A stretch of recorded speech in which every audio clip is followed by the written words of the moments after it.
Driver Subrahmanyam హత్య కేసులో దూకుడు పెంచింది స్పెషల్ ఇన్వెస్టిగేషన్ టీం. కొత్త ఆధారాలు సేకరిస్తున్నారు సిట్ అధికారులు. ఇప్పటిదాకా లభించిన సమాచారం ఆధారంగా మరికొందరిని ప్రశ్నించేందుకు సిద్ధమవుతున్నారు. సిట్ చర్యలను ఎప్పటికప్పుడు గమనిస్తున్న అనంతబాబు కూడా తన వారితో ముందస్తు బెయిల్ పిటిషన్ దాఖలు చేయించాడు.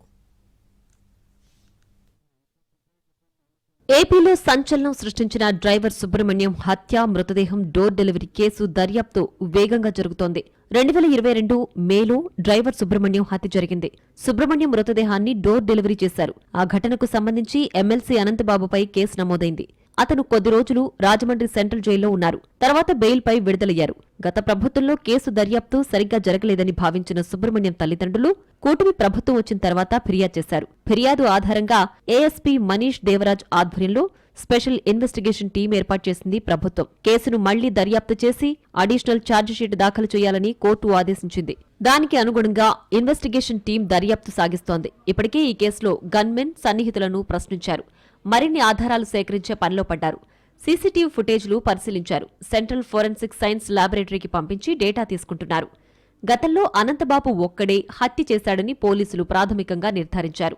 దీంతో ఎమ్మెల్సీపై మాత్రమే కేసు నమోదైంది. హత్యకు ముందు తర్వాత అనంతబాబు మూమెంట్స్ ని సేకరిస్తున్నారు అధికారులు.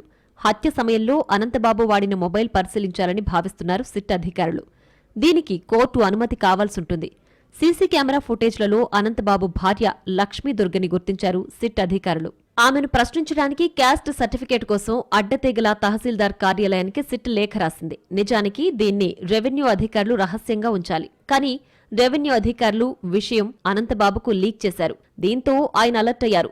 లక్ష్మీ దుర్గను అరెస్టు చేస్తారేమోననే అనుమానంతో హైకోర్టులో ముందస్తు బెయిల్ పిటిషన్ దాఖలు చేశారు. టెక్నికల్ ఎవిడెన్స్, పక్కా ఆధారాలతో కేసుని కొలిక్కి తీసుకురావాలని సిట్ అధికారులు భావిస్తున్నారు. సీసీ కెమెరాల ఫుటేజ్ ఆధారంగా అనంతబాబు కుటుంబ సభ్యులతో పాటు మరికొందరిని ప్రశ్నించాలని భావిస్తున్నారు. సుబ్రహ్మణ్యం హత్యలో ఎవరి పాత్ర ఏంటి, ఇంకా ఎవరైనా ఇన్వాల్వ్ అయ్యారా అనే కోణంలో దర్యాప్తు జరుగుతోంది. అవసరమైతే త్వరలోనే అనంతబాబును కూడా విచారణకు పిలవనున్నట్లు తెలుస్తోంది.